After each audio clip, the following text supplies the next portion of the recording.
حضرت رسول کریم صلی اللہ تعالی علیہ وسلم کے زمانے میں بیت اللہ کا طواف ویسے ہی ہوتا تھا جیسے پہلے زمانے سے چلا آ رہا ہے.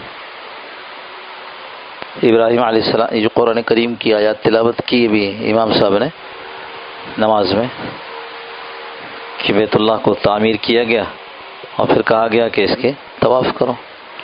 لیکن یہ تعمیر جو ابراہیم علیہ السلام کا جس کا ذکر قرآن میں ایسے آیا، اس سے پہلے بھی بیت اللہ وہاں تھا. یہ جو کبھی کبھی بچوں کا دماغ خراب کرنے کے لیے ہمارے اسکول کے ٹیچر یہ سوال کر دیتے ہیں کہ ابراہیم علیہ السلام ایسے تھے کہ اپنے بیوی بچوں کو ایک جنگل میں چھوڑ کے چلے گئے. وہ اسلام کا شک، اسلام کے حقانیت کا شک ہمارے بچوں کے دلوں میں بوتے ہیں. ان بیچاروں کو کیا پتا کہ نبوت کیا ہوتی ہے. نبوت یہ ہوتی ہے کہ اللہ جو کہیں اس پہ آمنا و صدقنا، لمحے بھر کو سوچنا نہیں ہے. اور نبوت کے تربیت یافتہ ایسے ہوتے ہیں کہ جب ان کو پتہ چل جائے کہ اللہ نے کہا ہے تو پھر سوچنا نہیں ہے. وہ چلے فلسطین سے وہ ہزاروں میل کا سفر، اور موٹر وے والا نہیں تھا بھائی، وہ تو تھا گھوڑے پر، اونٹ پر سفر تھا. کتنا وقت لگا ہوگا. وہ اللہ کی نیک بندی چلی آ رہی ہے ساتھ، بچہ بھی ساتھ ہے اس کے، خود بھی اور شوہر کے ساتھ ہے. یہ پوچھ نہیں رہی کہ کہاں لے کر جا رہے ہو، کیا ارادہ ہے، کیا پروگرام ہے. ہمیں تو گھر سے نکلنے سے پہلے پوچھنے کہاں جا رہے ہیں ہم، تاکہ اسی حساب سے تیار ہو گئے. چلی جا رہی ہیں. وہ جب وہاں پہنچ گئی تو ابراہیم علیہ السلام نے ان کو نیچے اتارا، بچے کو نیچے اتارا، وہ جو تھوڑا سا تھیلا تھا کھجور کا، پانی یہ رکھا اور چلنا شروع ہو گئے. ارے کہاں چھوڑ کے جا رہے؟ بیت اللہ تو نظر نہیں آ رہا نا، کہاں چھوڑ کے جا رہے؟ خاموش، بالکل خاموش، کوئی جواب ہی نہیں دے رہے. تو حضرت حاجرہ علیہ السلام نے پوچھا کہ اللہ کا حکم ہے؟ اس لیے تو پتا تھا نا نبی ہیں. کیا اللہ کا حکم ہے؟ تو اشارے سے جواب دیا. بات کرنے کا حکم نہیں تھا، اشارے سے جواب دیا کہ اچھا جب اللہ کا حکم ہے تو پھر اللہ ہم کو ضائع نہیں کرے گا.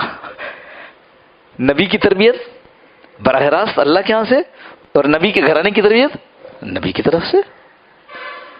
تو اب وہ ایسی جگہ نہیں چھوڑ گئے، وہ وہاں چھوڑ کر گئے جہاں تمہاری سائنس آج کہہ رہی ہے کہ یہ سینٹر آف ارتھ ہے نا، یہی کہہ رہی ہے نا کہ جی یہ حدیث تو پہلے کہہ رہی تھی، آپ نہیں مانتے. حدیث تو پہلے کہہ رہی تھی کہ اللہ پاک نے دنیا بنائی، یعنی کائنات بنائی تو اس زمین کو پیدا کیا، یہ سارا کا سارا پانی تھا، اس پہ ایک جگہ پہ نا یہ ساری کی ساری مٹی تھی، یہاں بلبلے کی ایک وہ شکل پیدا کی وہاں پر جہاں پر آج بیت اللہ ہے. اس بلبلے سے پھر پانی پیدا ہوا، پانی پہ یہ ساری مٹی بچھائی گئی، پانی پہ یہ ساری مٹی بچھائی گئی. حدیث میں آتا ہے کہ جب بچھائی گئی تو جیسے پانی پہ چیزیں ڈولتی ہیں تو ڈولنے لگی. تو اللہ رب العزت نے کیا کیا؟ اللہ رب العزت نے پہاڑوں کے میخ گاڑ دی. تو رک گیا فرشتوں، اللہ یہ پہاڑ اتنی طاقتور چیز ہے. نبی صلی اللہ علیہ وسلم نے قصہ سنایا، یہ پہاڑ اتنی طاقتور چیز ہے، اتنی بڑی ہلتی چیز کو روک دیا، اس سے بڑی طاقت والی کوئی چیز بنائی. اللہ کے نبی صلی اللہ علیہ وسلم فرماتے ہیں کہ اللہ رب العزت سے جب یہ سوال ہو تو اللہ رب العزت نے ارشاد فرمایا ہاں بنائیے، لوہا ہے. کہا اچھا لوہے سے زیادہ قیمت کی طاقتور کوئی چیز بنائے؟ اچھا لوہا کیسے؟ یہ ہم آپ کو سمجھا رہے ہیں، حدیث میں نہیں. بھائی لوہے کی مشین بڑے بڑے پہاڑ توڑ دیتی ہے کہ توڑ دیتے؟ تو پوچھا کہ اچھا لوہا، تو لوہے سے زیادہ طاقتور کوئی چیز بنائی؟ فرمایا آگ. اب بھائی ہم سمجھا رہے ہیں آپ کو، آگ لوہے کو پگھلا دیتی ہے کہ نہیں؟ اچھا آگ سے بھی زیادہ طاقتور کوئی چیز بنائی؟ کہاں؟ کیا؟ پانی ہے نا، پانی آگ کو بجھا دیتا ہے نا. تو اچھا پانی، تو پانی سے بھی طاقتور کوئی چیز بنائی؟ کہاں؟ ہوا. ہوا کیسے طاقتور ہے پانی سے؟ پانی کے کتنے بڑے بڑے منوں ٹنوں بادلوں کو ہوا اٹھا کے لے کے پھرتی کہ نہیں پھرتی؟ تو فرمایا کہ پانی ہوا سے بھی زیادہ طاقتور ہے. تو فرشتوں نے پوچھا کہ تو اس ہوا سے بھی طاقتور کوئی چیز بنائی ہے؟ تو اللہ کے نبی صلی اللہ علیہ وسلم جو امت کی تربیت فرماتے تھے، اللہ کے ہاں سے احکامات لے کر اللہ پاک کی طرف سے باتیں حضور صلی اللہ علیہ وسلم کی دی پہ القاء کی جاتی ہیں، اور اللہ کے نبی صلی اللہ علیہ وسلم اس کو امت کے لیے اسی لیے بتاتے کہ لوگوں کا ایمان مضبوط ہو، لوگ آخرت کی طرف، جنت کی طرف متوجہ ہوں. تو آپ صلی اللہ علیہ وسلم نے فرمایا کہ ہاں اللہ پاک نے ارشاد فرمایا کہ پانی سے بھی زیادہ طاقت کھجور کے اس ٹکڑے میں ہے جو آدمی دائیں ہاتھ سے صدقہ کرے بائیں کو پتہ نہ چلے. تو اللہ کے نبی نے بہت پہلے بتا دیے تھے کہ وہ سینٹر ہے, وہیں سے دنیا بنی ہے. خیر, عرض یہ کر رہا تھا کہ جب ابراہیم علیہ السلام کا جو یہ تعمیر تھی, یہ تو بعد کی, اس سے بھی پہلے تھے. گویا آدم علیہ السلام کے زمانے سے یہاں پر یہ کچھ تھا. کس شکل میں تو اللہ جانتا ہے, دیوار تھی نہیں تھی, ٹیلا تھا, کیا تھا ہم نہیں جانتے, ہم یہ جانتے ہیں یہ تھا. اس لیے کہ بعض تاریخ کی روایات ہیں, تاریخ کی, کہ یہ وہ ہوا کہ یہ جو حرم مکہ کے سے کچھ کلومیٹرز کے فاصلے پر طائف ہے, جہاں آپ صلی اللہ علیہ وسلم تشریف لے گئے تھے, طائف. تو یہ چاروں طرف صحرا یا پتھریلے پہاڑ, اور بیچ میں ماشاءاللہ طائف تو پتہ ہے نا, ایسا خوشبودار پھولوں کا شہر, ایسے پھل فروٹ. تو یہ کیسے ہے؟ تو تاریخ والوں نے لکھا ہے اس کو, حدیث میں نہیں ہے اس لیے عرض کر رہا ہوں. تاریخ والوں نے لکھا ہے کہ یہ باتیں پتہ چلی ہیں, سنی سنائی, کہ یہ شام کا ایک ٹکڑا تھا, ملک شام کا جو بڑا سرسبز ہے. شام کا ایک ٹکڑا تھا جس کو اللہ کے فرشتوں نے اللہ کے حکم سے وہاں سے اٹھایا اور اس کو بیت اللہ کا طواف کرا کے پھر وہاں رکھ دیا. تو اس لیے بیت اللہ پرانی چیز, بیت اللہ کا طواف بھی پرانا. تو حضور صلی اللہ تعالی وسلم کے زمانے میں تو حج میں تو بیت اللہ کا طواف ہوتا تھا, لیکن اس سے قبل کی بات یہ ہے کہ وہاں بت آنا شروع ہوئے, بت رکھے گئے, 1 2 3 4. اور بیت اللہ ایک ایسی جگہ ہے, وَمَن يُرِدْ فِيهِ بِإِلْحَادٍ بِظُلْمٍ نُذِقْهُ مِنْ عَذَابٍ أَلِيمٍ. جو اس بیت اللہ کے اندر ارادہ کرے, وَمَن يُرِدْ جو ارادہ کرے, بِإِلْحَادٍ گناہ کے کام کا, اس بیت اللہ کے اندر, باہر کیا کوئی بات نہیں, معافی مانگ لے گا آدمی. بیت اللہ کے اندر جو مطاف حرم, وَمَن يُرِدْ فِيهِ اس کے اندر ارادہ کرتا ہے, بِإِلْحَادٍ گناہ کرنے کا, بِظُلْمٍ نُذِقْهُ من بِإِلْحَادٍ بِظُلْم, یہ دونوں چیزیں, ان میں سے کسی چیز کا ارادہ کرتا ہے, نُذِقْهُ من عذاب علیم, تو فرمایا وہ عذاب علیم کو چکھے گا. بیت اللہ سے باہر آپ نے نیت کی کہ میں گناہ کروں گا, کیا نہیں تو گناہ نہیں ملے گا. لیکن اگر بیت اللہ میں صرف نیت کی, گناہ ابھی کیا نہیں ہے, تو وہ دردناک عذاب کو چکھے گا. یہ اللہ کا قرآن ہے. ایک نوجوان تھا اصاف, ایک عورت تھی نائلہ. ان دونوں کی وہ آپس میں, وہ جو آج کل آپ کے ڈراموں ہوتا ہے نا, بڑا اچھا کر کے پیش کرتے ہیں, غیر محرم مرد غیر محرم عورت, ہیرو ہے ہیروئن ہے, ان کا آپس میں تعلق ہوگا, محبت کریں گے. سبحان اللہ, صریح خلاف ورزی اسلام کی, صریح. لیکن بہرحال آپ کے ہاں اس کو اچھا بنا کر پیش کر رہے ہیں, کیوں؟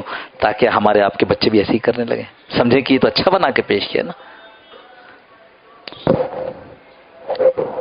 تو دونوں ملے, دوستی پہلے سے تھی, اور ایک نے دوسرے کا ہاتھ پکڑا, اور جو تاریخی روایت ہیں وہ یہ ہیں کہ یہ ہاتھ پکڑا تھا اس سے کہ ہم کوئی گناہ کریں گے, نیت کے بھی گناہ کیا نہیں تھا. بس اللہ پاک نے ان دونوں کو فوراً پتھر کا بنا دیا. لوگوں نے عبرت کے لیے کہ دیکھو اس جگہ کسی غلط کام کی نیت بھی مت کرنا, ایک کو صفا پہ رکھ دیا پہاڑ پہ, ایک کو مروہ. ابھی تو بلڈنگیں بن گئی اس لیے بیت اللہ کے پاس سے صفا مروہ نظر نہیں آتا نا, آپ کو ادھر ادھر سے گھس کے ادھر جانا پڑتا ہے. اس زمانے تو تھا ہی نہیں, بیت اللہ تھا, سب میدان تھا بالکل سامنے, ادھر صفا ادھر مروہ. تو ایک کو صفا پہ رکھ دیا, ایک کو مروہ پہ رکھ دیا, اس عبرت کے لیے کہ دیکھو یہ جگہ ایسی ہے کہ یہاں پر اس نے یہ حرکت کی نیت کی تھی, تو اللہ نے اس کو پتھر بنا دیا. پر کیا ہوا آگے لکھا ہے, ہوتے ہوتے ہوتے ہوتے ہوتے ہوتے زمانہ گزرتا گیا, ایسا وقت آ گیا کہ یہ وہاں سے اتار کے جو 360 بت رکھے ہوئے تھے جن کی عبادت ہوتی تھی, ان میں ان کو بھی شامل کر دیا گیا. کیا ہے بھائی؟ رواج ہے. یہ جو رواج ہے نا, مار دینے والی چیز ہے. شیطان ہمیشہ یاد رکھیے گا, اللہ کے احکامات اور نبی صلی اللہ علیہ وسلم کے طریقے کے مقابلے پر رواج کو پیش کرے گا. حضرت حکیم اختر صاحب رحمۃ اللہ علیہ فرمایا کرتے تھے کہ ایک بہت بڑا مرض ہم لوگوں میں یہ ہے کہ یہ کر تو لیں، لوگ کیا کہیں گے. یہ ہے رواج، لوگ کیا کہیں گے.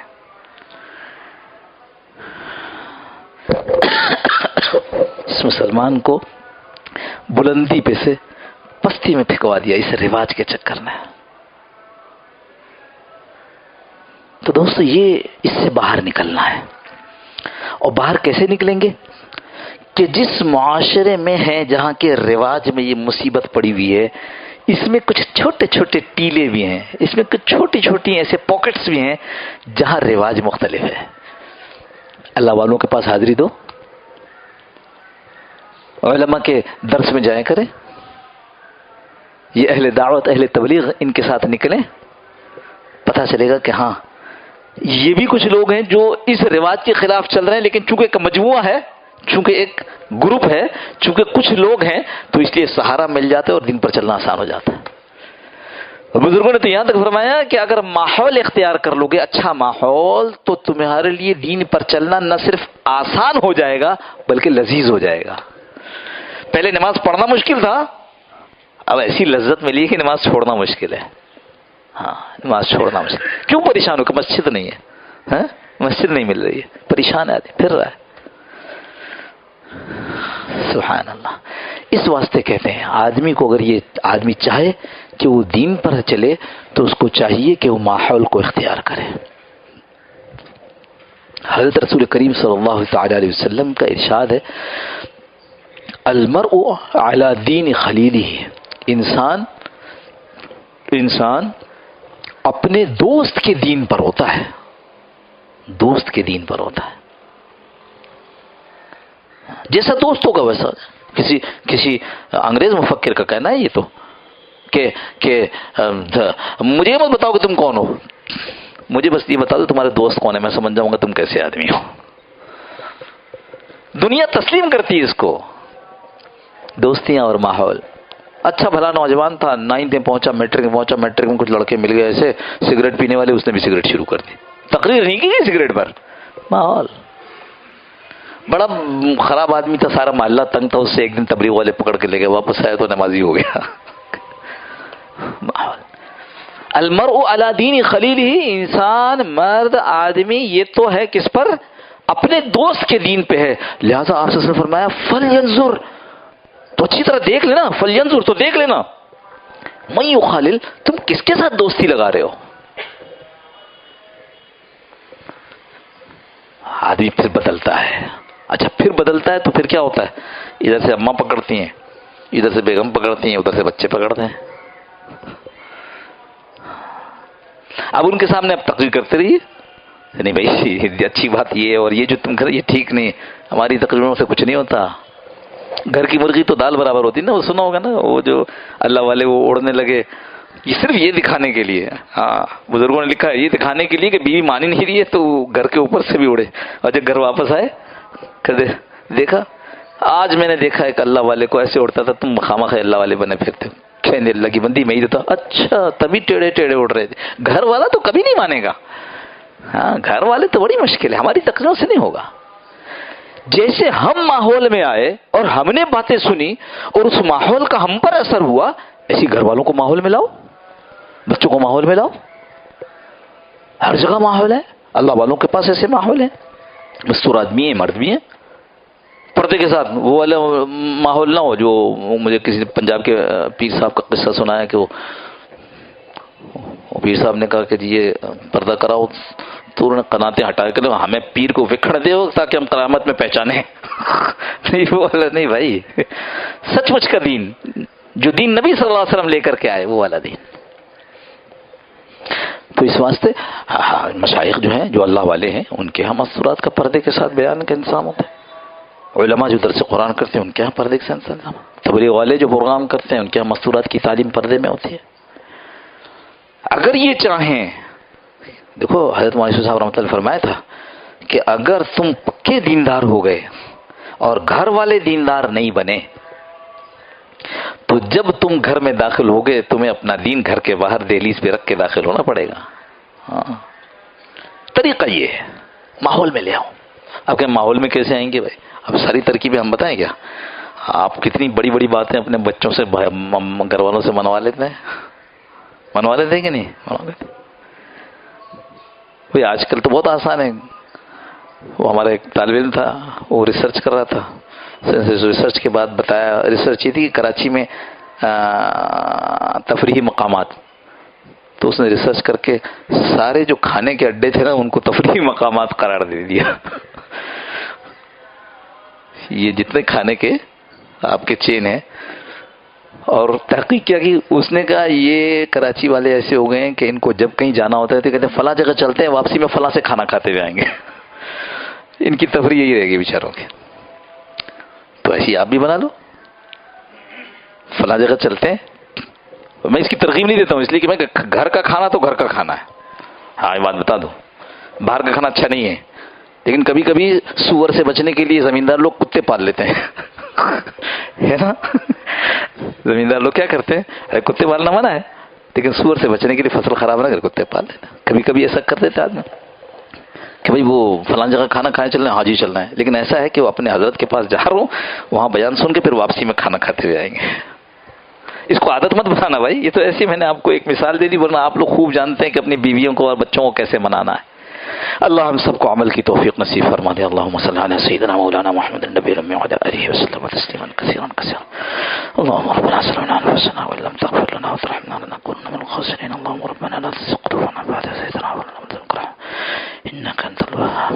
اللهم إنا نسألك العفو والعافية والمعافاة الدائمة في الدين والدنيا والآخرة.